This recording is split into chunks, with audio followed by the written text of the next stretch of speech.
సంపూర్ణ సమర్పణ, సంపూర్ణ దీవెన. తన ప్రాణమును రక్షించుకొనగోరువాడు దానిని పోగొట్టుకొనును.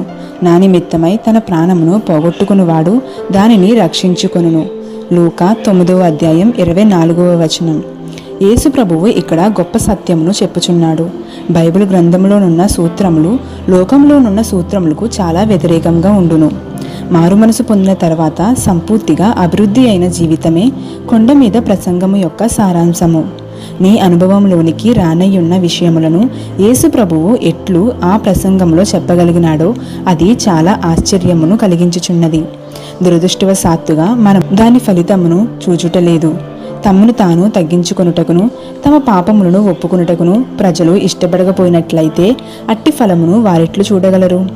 కానీ మనము నిజముగా దేవుని ఆత్మ ద్వారా జన్మించినట్లయితే దేవునిదంతయు నీదేననియు నీదంతయు దేవునిదనియు నీవు కనుగొందువు. దేవుడు నీ యందును నీవు దేవుని యందుయు ఉందువు. మీ శరీరము దేవుని ఆత్మకు ఆలయమై ఉన్నదనియు మీరెరుగరా? మీరు మీ సొత్తు కారు, విలువ పెట్టి కొనబడిన వారు. నీ శరీరము నీది కాదన్న సంగతి నీవెరుగుదువా? నీవు దేవుని ఆరాధించుటకు వెళ్ళినప్పుడు నీ శరీరమునెట్లు కాచుకొనవలెనో నీవు ఎరిగియుందువు.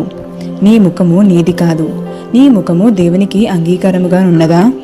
దేవుని వాక్యముతో నీ వాక్యమును శుద్ధీకరించుకున్నప్పుడు నీ ముఖములోనికి పరలోకపు సౌందర్యము వచ్చును. నీవు నీ సొత్తు కాదు. ఆ ఇల్లు నీదని తలంచుచున్నావు.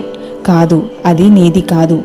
నీవు దానిని దేవుని మహిమ కొరకు ఎంతగా వాడుచున్నావో అంత మెట్టుకు అది నీదై ఉన్నది.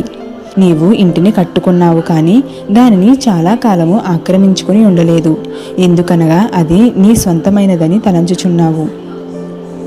ఇప్పుడు నీ దాసుని సంతతి నిత్యము నీ సన్నిధిని ఉండునట్లుగా దానిని ఆశీర్వదింపననుగ్రహించి ఉన్నావు. యెహోవా, నీవు ఆశీర్వదించిన ఎడల అది ఎన్నటికీ ఆశీర్వదింపబడి ఉండును. తన కుమారుడైన సొలొమోనును దీవించమని దావీదు కోరెను. దేని మీదను ఆధారపడి ఉండక పరిపూర్ణ హృదయముతో దేవుని వెతకవలెననియు దావీదు కుమారుడైన సొలొమోనుతో చెప్పెను.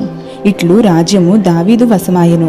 మనకున్నదంతయు దేవునికి సమర్పించినప్పుడు అది దేవునికి ఎంత మహిమకరముగా ఉండునో నీ ఇంటిలో నున్న వారందరూ నీ ఇంటిలో నున్నవన్నీయు దేవునికి చెందినవని నీవు నమ్మినప్పుడు నీలో ఎంత గొప్ప నమ్మకం ఏర్పడును.